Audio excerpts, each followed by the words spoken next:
Good morning mga ka-showbiz. Ito na ang ating latest update para sa Barda sa araw na ito. Update tayo sa Barda mga ka-showbiz, mga kapwa Barda fans ko dyan, no? Makita natin kung ano yung ganap nila nung May 5 hanggang May 7. Tingnan natin kung ano yung pinagkakabalahan nila. Bagamat hiwalay po yung mga activities o mga ganap po nila mga ka-showbiz, mga kapwa Barda fans ko dyan, ay still patuloy natin silang susuportahan bilang isa tayong Barda panatag. So, panoorin na natin ang video mga ka-showbiz, mga kapwa-Barda fans ko dyan, at magbigay tayo ng ating reaction at komento. Kayo din po ay malaya ring magbigay ng inyong mga saloobin at komento dyan sa ating comment section.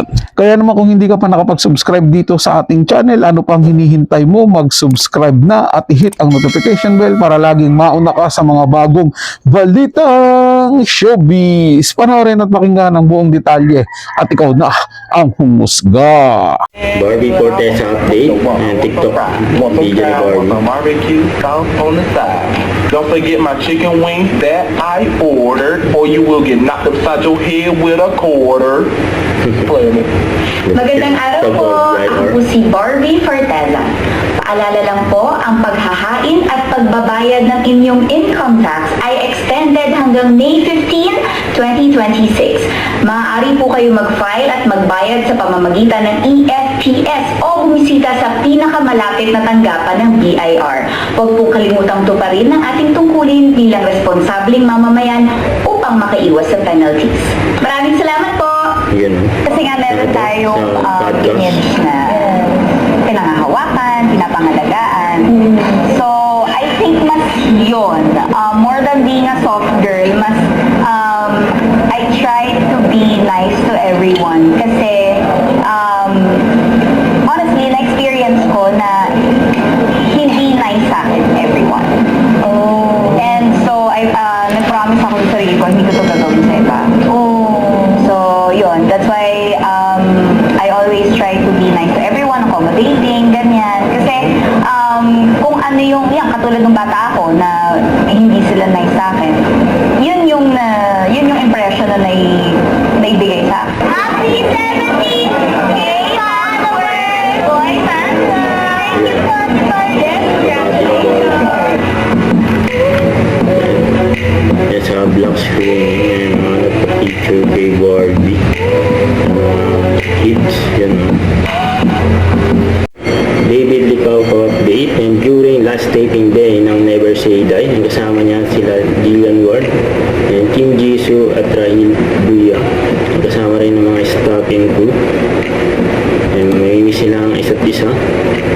Sa last taping day nila yan, no?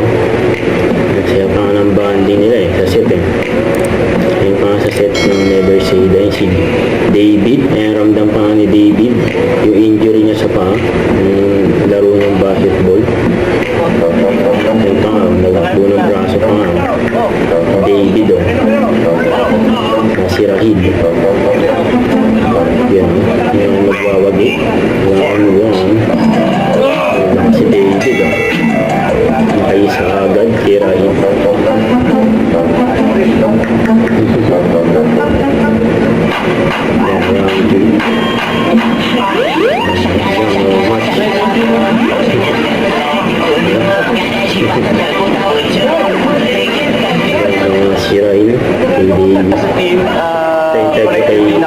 Lumaban kami, nakabalik kami, di ba? So, I think moving forward, mas gaganda na yung mga games natin kasi first time namin gawin to eh.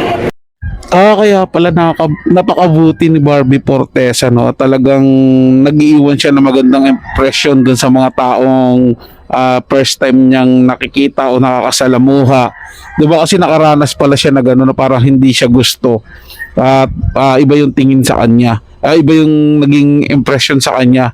Kaya hanggat maaari ayaw niya palang maging ganon, maging pangit yung tingin sa kanya. Kaya pala sobrang accommodating din talaga si Barbie Fortesa kasi ayaw niya ngang maging ganon.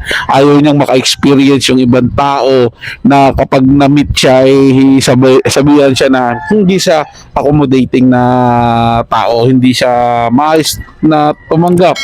'Di ba? Saludo talaga dito sa tao ko. Ang galing. Sobrang yung mga aral na napupulot niya ay ina-apply niya po sa sa sarili niya para maging maayos siya at mas maging siya, yung tawag nitong mga showbiz, yung mas magmabuting tao pa siya na makakasalamuha nung ibang tao. Ang galing, sobrang saludo po kay Barbie Fortesa. At si David Licao ko naman mukhang parang parang minadali na ata talaga yung nila doon sa Never Say Die. Kasi malapit na nga po simulan yung pagbabalik ng Barda. Parang magsushooting na po ata sila, mga ka-showbiz, mga kapwa Barda. Pati dyan, mapapanood na po natin sila. Pero syempre tuloy pa rin yung basketball activity or doon sa basketball career ni David Licao ko. Mukhang hindi niya po ata bibitawan yun sa ngayon, mga ka-showbiz, sa mga kapwa Barda fans ko dyan. Kasi maganda naman yung itinatakbo ng career ni David Licao ko doon sa doon sa basketball nga, pro scene, katulad nung kung naalala nyo si Gerald Anderson, di ba? Naglaro din sa pro yon sa MPBL. Ito din yata si David Licao ko naglalaro o maglalaro sa MPBL.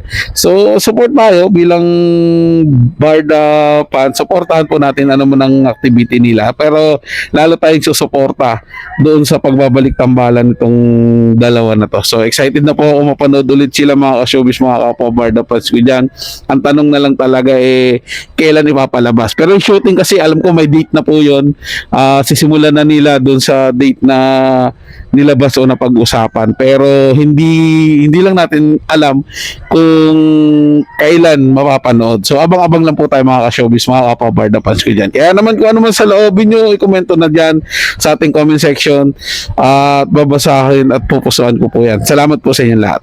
Para sa mga bagong balitang showbiz, ugaliing tumutok dito sa ating channel at mag-subscribe at i-hit ang notification bell para laging mauna ka sa mga bagong balitang showbiz.